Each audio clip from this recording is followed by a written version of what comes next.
गुरुदेव जी के चरणों में पुनः पुनः नमन। आज 7 दिनों के बाद विदाई का जब मौका,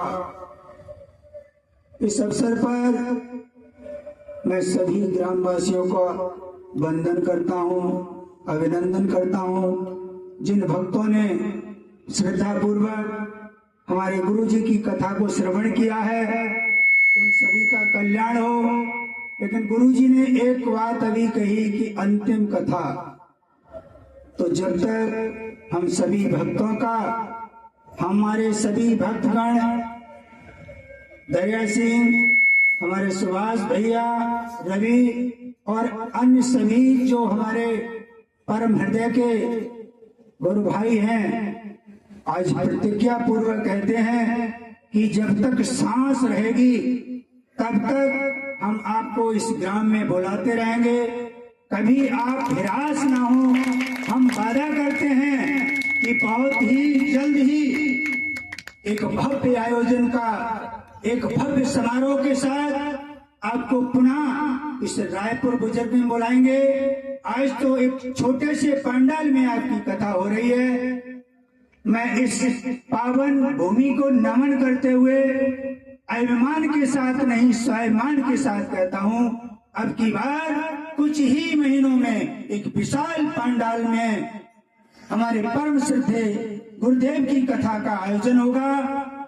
दूर दूर दराजों से भक्तगण आएंगे। हम सभी उनका आदर करेंगे और पुनः अपने गुरु जी के मान और सम्मान में 4 चांद लगाएंगे।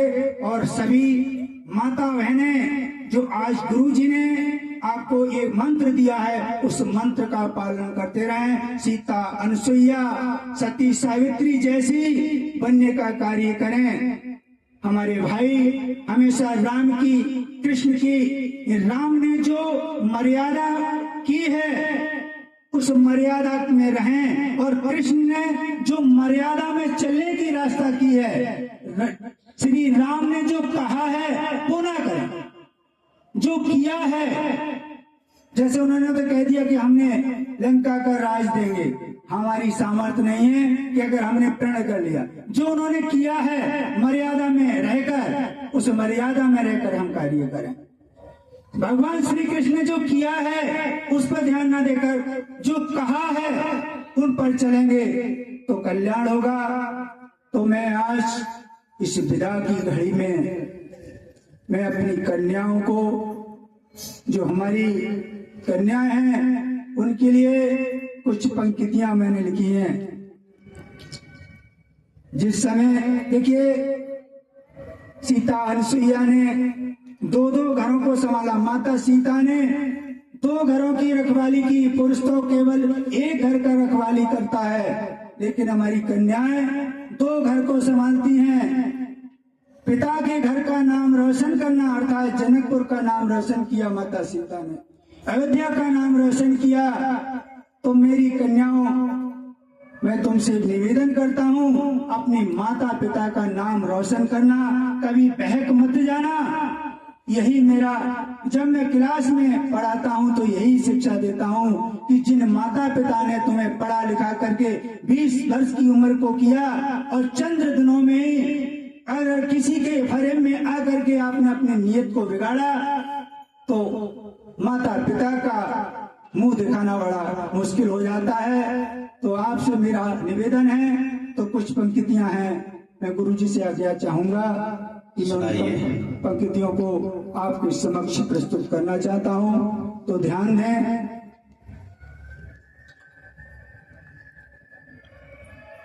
जिस समय कन्या का कन्यादान हो जाता है, और कन्यादान के समय पर ऐसा कोई पिता नहीं होगा जिसकी आंखों से अश्रु की धारा ना बह जाए, और कन्या वही है जिसकी विदा के समय सभी की आंखों में अगर आंसू ना आए तो वह कन्या का जीवन विफल है, सफल नहीं है। जिस कन्या ने अपने माता पिता का नाम रोशन नहीं किया तो उसका जीवन व्यर्थ है। आज गुरु के आशीर्वाद से आप महान बनिए, वीरांगना बनिए, झांसी की रानी बनिए। तो जिस समय कन्यादान हो जाता है। और उस करुण रस में मैं अपनी भावना को व्यक्त करता हूँ।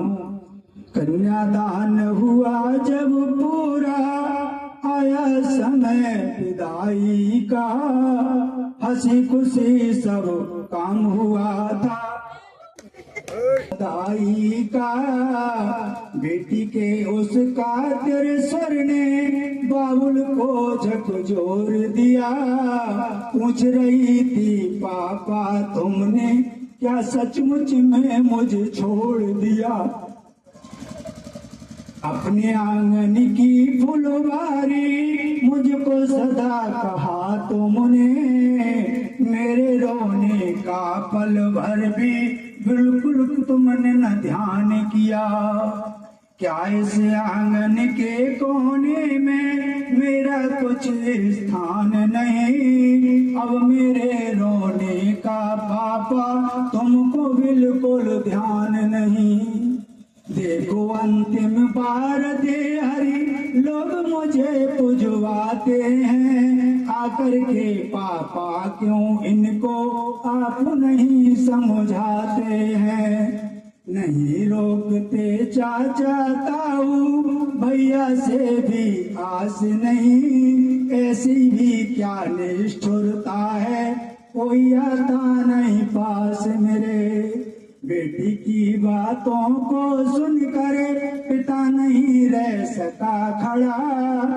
उमड़ पड़े आंखों से आंसू, बदबदास सा दौड़ पड़ा। कातिर बचिया सी वह बेटी लिपट पिता से रोती है। जैसे यादों के अक्षर वह अश्रुबिंद से धोती है। माँ को लगा गोद से कोई, मानो सब कुछ छीन चला। फूल सभी फुलवारी से जो कोई वहाँ से बीन चला। बेटी के जाने पर घर ने जाने क्या क्या खोया है। कभी न रोने वाला पिता भी फूट फूट कर रोया है। तो प्यारी कन्याओं, अपने माता पिता का नाम रोशन करना, कभी भी ऐसा कदम ना उठाना जिससे आपके माता पिता का सर लज्जा से नीचे झुक जाए। तो प्यारी कन्याओं, हमेशा वीर बनो। अपनी माता पिता के और अपने घर वालों का नाम रोशन करिए। कभी भी अपने मन में, मस्तिष्क में किसी प्रकार के अदृश्य और गलत विचारों को मत लाना, जिससे तुम्हारा कल्याण होगा। इसी के साथ मैं गुरु जी के चरणों में बार बार नमन, वंदन, अभिनंदन और मस्तक झुका करके उनको प्रणाम करता हूँ। हमेशा हम सभी ग्रामवासियों पर अपनी कृपा बरसाए रहना। और हम सभी ग्रामवासियों का कर्तव्य है ऐसे महान व्यक्तित्व का, जिन्होंने हमें मार्गदर्शन किया, हमारे अंदर से बुराइयों को दूर की, ऐसे महान दिव्यात्मा को हमेशा आदर करते रहें। और जब भी हम लोग आपके पास जाएं तो सहयोग करें। और जल्द ही हमारे परम सत्य गुरु जी को बुलाने के लिए हम सभी संगठित रहें। इसी के साथ भागवत पुराण की जय हो। जय श्री राम, जय राधे राधे।